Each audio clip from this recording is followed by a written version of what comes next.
আজকে মোজাম্মেলকে দু একটা স্পষ্ট কথা বলতে চাচ্ছি যে মোজাম্মেল, তুমি উচ্চ শিক্ষায় শিক্ষিত হয়ে আজকে উচ্চ আসনে বসে আছো, কিন্তু তোমার তো এখানে থাকার কথা ছিল না। তোমার তো হাল চাষ করার কথা ছিল। তোমার পিতা তোমাকে কিন্তু হাল চাষ করাতো। সেখান থেকে এই কসের মাস্টার যায় কিন্তু নিয়ে এসেছে, বলছে যে ভাই আপনার ছেলেটা পড়াশোনায় ভালো আছে, ওকে স্কুলে আসতে দিন। তোমার পিতা কি বলেছিল জানো? তোমার পিতা বলেছিল যে না, ওকে হাল চাষ করাতে হবে, আমার লোকজন নাই, আমি পড়াতে পারবো না, খরচ টরচ দিতে পারবো না।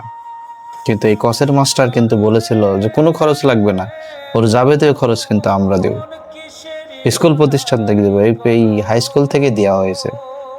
তোমার ফর্ম ফিল আপ কিন্তু ওই হাই স্কুলের মাস্টার গুলো দিয়েছে। তারপর তোমার যাবতীয় বই, তোমার ইংরেজি পড়া, তোমার গণিত পড়া সব কিন্তু এই গ্রামের সেই প্রত্যন্ত স্কুলের হাই স্কুলের টিচাররাই দিয়েছে। আজকে উচ্চ আসনে বসে সেই স্কুলের টিচাররা যখন কোনো আবদার করে বা দাবি করে যৌক্তিক হোক, তুমি কিন্তু সেটা কিন্তু সমাধান করতে পারছো না।